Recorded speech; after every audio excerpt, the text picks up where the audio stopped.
This is the first video in a Future Classics series that I'm working on. Today I'm driving a 1995 Fiat Coupe, which has been lent to me very generously by a subscriber. This example is a 16-valve 4-cylinder turbo, a two-owner car with only 47,000 miles on it from new.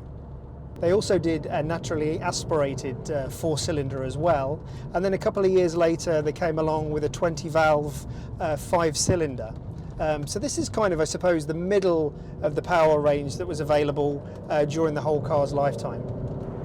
What's also interesting is that it's a 5-speed and the engine is closely related to the famous Lancia Delta Integrale. It has a 7.5 0 to 60 time and a top speed of 140 miles an hour.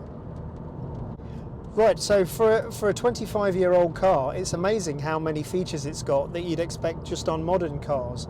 It's got all-round ABS disc brakes, it's got power steering, it's got driver and passenger airbags.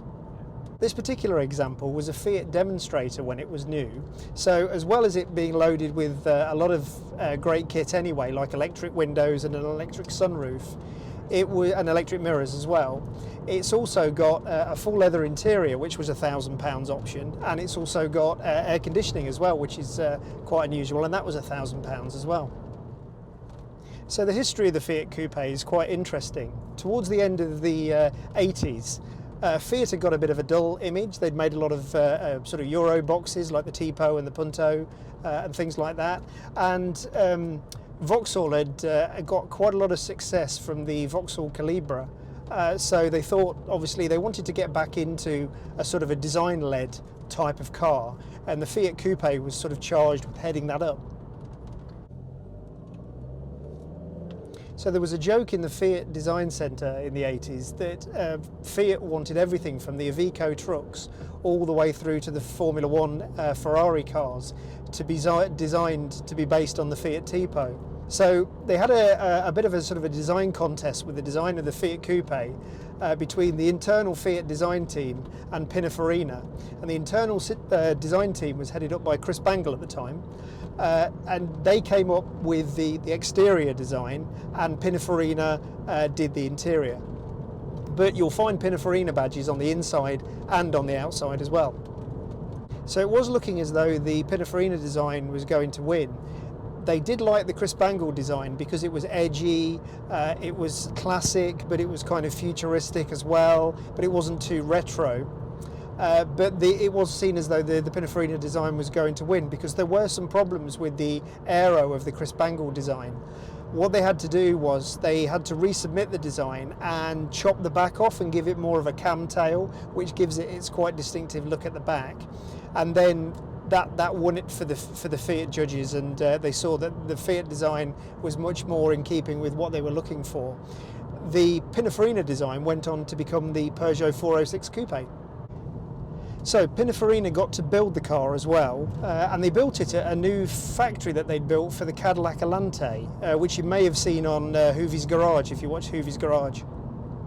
So the Fiat Coupe was the first of Chris Bangle's designs that made it to production pretty much as he'd drawn it.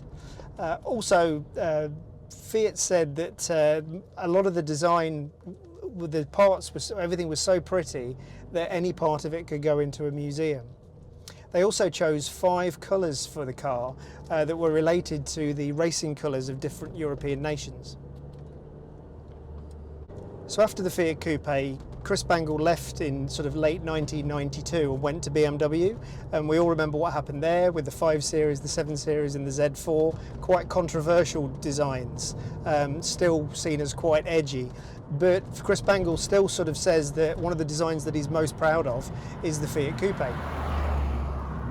They were just over £19,000 when they were sold in the UK, before options obviously, and they sold 72,762 of them. There was about 7,500 of them imported into the UK, but there's only about 750 left now. So if you're going to buy one nowadays, what should we be looking for? Well, they are quite prone to rust, and that's probably why there's only 750 of them left. The scrappage scheme 10 years ago as well obviously saw off quite a lot of them. So you need to look in the usual places if you're thinking about buying one. Wheel arches, floor plans, suspension mounts, that kind of thing. Towards the end of the life, or at least a couple of years in, they did start to galvanise the bodies as well. So sometimes you'll find that the later models do tend to fare a little bit better. So drivetrain wise, they're pretty reliable. There's not really any major problems with transmission or the engine. You have to look for turbo smoke most likely. They do use a little bit of oil, like most old cars, and the fuel consumption's around about 25. So it's not up there with the with modern stuff, but it's still pretty good. A couple of good things to look for are that the cam belt's been changed and the water pump's been changed. Those jobs are only a couple of £100, so hopefully if you're buying it from an owner that looks after it, there are a couple of things that will already have been done. So is the Fiat Coupe a modern classic? That's pretty much what this video is all about, and what these videos are going to be about is, are these cars modern classics? Well, I've got sort of 5 criteria that can tell us whether they are a modern classic. First of all, rarity. It certainly has that. They were fairly limited production numbers, or fairly limited in the 7,000s, like I said, for ones that came into the UK. Also, there's only 750 left, so it definitely ticks the box for rarity. Second, I suppose, is notoriety or unmistakable design elements. It is, a lot of people think it's a Ferrari actually, especially in this colour, but it is a very sort of, it was a controversial, it was a talking point, it's a noticeable, very individual design. So that's the second point that the Fiat Coupe definitely has.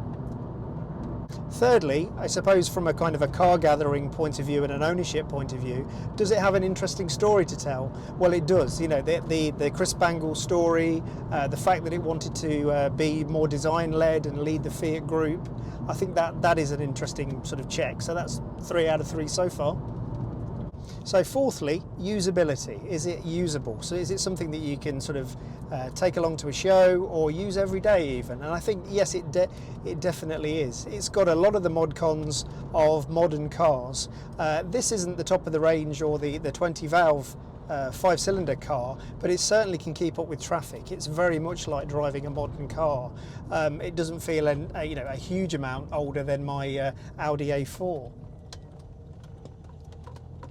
So number 5 is fan base. So does it have a fan base? Are people interested in it? And are you going to be able to take it to a show, or are there going to be other people there that are going to be into it? I would say definitely yes. There's a club for these Fiat Coupes in the UK. There's clubs in Europe as well. So there's a lot of interest in it because it is such a striking design. And I suppose from a fan base point of view, it has to be that you're a fan of it as well, and that's what attracts you to drive it in the first place. And I think it's got that lovely combination of, it's not too old to be a kind of a garage queen that you have to look after and tinker with and you can't really use, but you can do, it's the best of both worlds. You can use it every day, drop the kids off to school, put your luggage in it, drive around with all the comforts of home and the air conditioning and everything else, but then also you can take it to a show, you can take it to car meets, and sit and look at it in the pub car park because it's a beautiful looking thing. So yeah, 0.5 definitely hits that for me. So from a driving point of view, as I've said, it's really modern. It's got a it's got a bit of a long throw gearbox, but it's very precise and very easy to position the gears. The steering feels quite light, but it's nicely assisted as well, and the pedals all feel very modern. The braking feels a little bit vague. You can tell it's kind of 90s at first, but if you press on a little bit harder, it's nicely assisted, so it doesn't feel that different to a modern car. The great thing about the 16 valve turbo and the 5-cylinder 20 valve turbo is that you get the Visco Drive limited slip differential. And what's good about that is it's designed for powerful front wheel drive cars to limit understeer and torque steer. And it certainly works in this car. You can really feel it. You can put your foot down, you can feel the turbo kick in, and even if you've got quite a lot of steering lock on, it doesn't you don't get a pull at the steering wheel like you do in the 16 valve or cars without this Visco Drive limited slip differential. So what are the values currently then in 2020? If you can get a sort of a tatty non-running car for less than £1,000, which is probably a project car, something you're going to have to work on yourself. You can get a Tati runner, probably from £1,500 to £2,000. And then once you get into cars like this, which are sort of one or two owners, really nice condition, you're probably up to sort of £4,000 to £6,000. So the sort of top end of the market is the 20 valve LEs and pluses. So you're going to be going into sort of £18,000 to £20,000 for one of those.